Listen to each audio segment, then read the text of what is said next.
Et c'est l'heure, Raphaël, de découvrir l'entreprise qui va bien.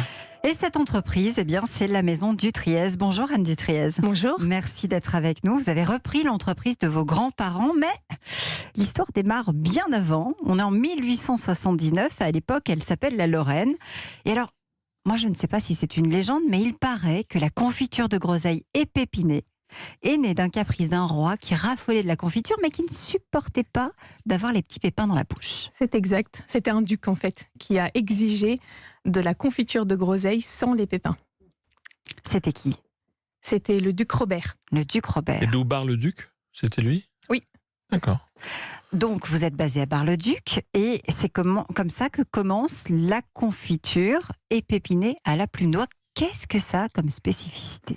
Donc, en fait, on est les seuls à avoir de la confiture de groseille parce que les fruits sont entiers dans le sirop de sucre, alors que tout le monde fait de la gelée de groseille. On extrait le jus et on fait de la gelée, alors que nous, on est les seuls au monde à faire de la confiture avec le fruit entier dans le sirop de sucre.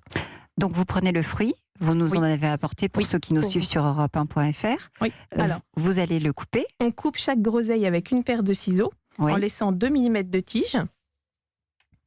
Donc déjà ça c'est long. Souvent ce sont les enfants, à l'époque, les enfants ou les maris qui aident à couper les fruits pour les épépineuses. La plume d'oie est taillée en biseau, donc on pique entre la petite tige qu'on a coupée et la fleur du fruit. Donc on pique entre les deux et on retire les pépins. Et la difficulté dans l'épépinage, c'est de réussir à retirer les pépins sans retirer la chair, pour que la groseille reste bien en perles. Et on le voit dans les pots de confiture que la groseille reste en perles. Que la groseille est effectivement entière. Alors, vous avez des épépineuses. Aujourd'hui, il vous en reste combien ? Parce qu'à une époque, il y en avait beaucoup. Je crois qu'il y en avait plus de début 400. 1900, oui. Début 1900, il y avait encore 400 épépineuses à Bar-le-Duc. Aujourd'hui, il m'en reste 5. Épépineuses, parce que ce sont des femmes qui font ce travail Oui, extrêmement délicat, c'est très extrêmement minutieux. précis. Voilà, il faut beaucoup de patience, beaucoup de dextérité. Et donc, c'est vrai que c'est les femmes qui réussissent mieux. C'est une méthode unique au monde, vous l'avez dit. Vous utilisez les fruits entiers là où d'autres vont aller chercher uniquement le jus pour faire de la gelée. Les groseilles sont locales, évidemment. C'est un métier et un secret de fabrication qui s'est transmis. Parce que vos grands-parents l'ont racheté, cette maison. Oui. Comment ont-ils fait pour qu'on leur donne le secret avec ? Alors, mon grand-père était confiseur en gros à Bar-le-Duc et il revendait déjà la confiture de Monsieur Amiable. Monsieur Amiable, qui était propriétaire. Qui était le propriétaire de la confiturerie à la Lorraine, celle que j'ai donc aujourd'hui, qui a 140 ans cette année.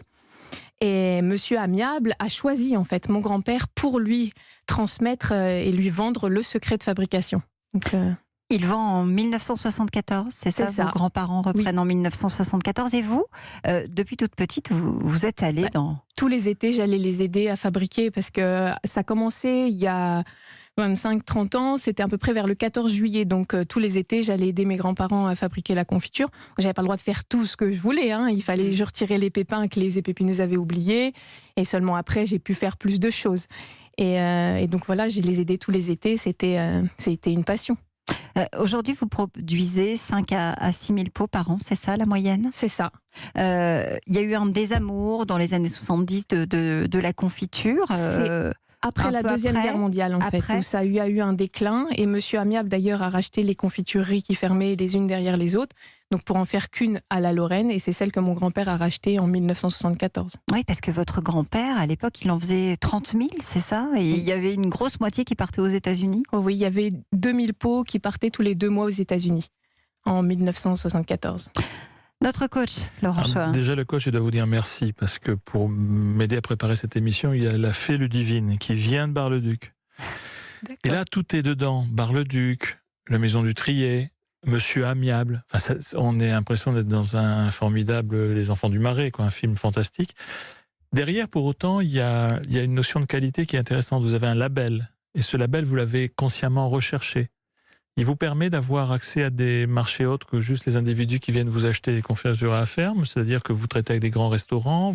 Où est-ce qu'on trouve vos produits finalement, en dehors de les acheter chez vous ? Donc il y a les maîtres restaurateurs maintenant que j'ai prospectés pour leur présenter ma confiture.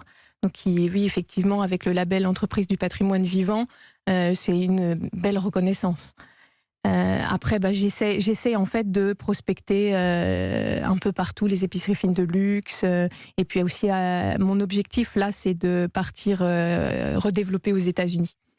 Vous avez ressorti aussi un objet, je peux dire ça, hein, une Oui. boîte qui existait avant, qui n'était plus utilisée, qui est revenue remise au goût du jour. Ah non, ça c'est tout nouveau en fait. Tout nouveau. En 2018, j'ai fait la nouvelle boîte métal. Avant, c'était des boîtes en carton, boîtes en toutes carton. simples. Oui. Et donc j'ai Vous avez voulu... gardé la forme, mais vous avez retravaillé même la forme a La changé. forme En a fait, c'était changé beaucoup aussi. plus petit. Et là, j'ai vraiment choisi de... pour que ça fasse un écrin. Voilà, c'est ça, pour que ça soit en harmonie avec la qualité de la confiture. La suite, c'est votre fils. Il Oui. est déjà avec vous, en train de travailler. Il a commencé, en tout cas, il a envie de reprendre la maison. Oui, il a envie. Il est Quel vraiment âge très... a-t-il ? Il a que 13 ans, donc on va attendre l'adolescence et puis après on Il est verra. pépine en été aussi Il est pépine, il vient un petit peu m'aider, oui. C'est une affaire de famille, c'est aussi des visites, des ateliers. Vous recevez beaucoup de monde chez vous pour expliquer et pour transmettre. Oui, j'ai environ 1000 personnes, 1000 visiteurs par an qui viennent découvrir la confiture de Bar-le-Duc. Ouais, c'est un peu votre Madeleine de Proust à vous. C'est ça. C'est la maison du Triez avec sa confiture de groseille épépinée à la plume d'oie. Entreprise qui a le label Entreprise du patrimoine vivant, EPV. C'est l'entreprise qui va bien. Merci beaucoup Anne du Triez d'être venue nous la présenter aujourd'hui.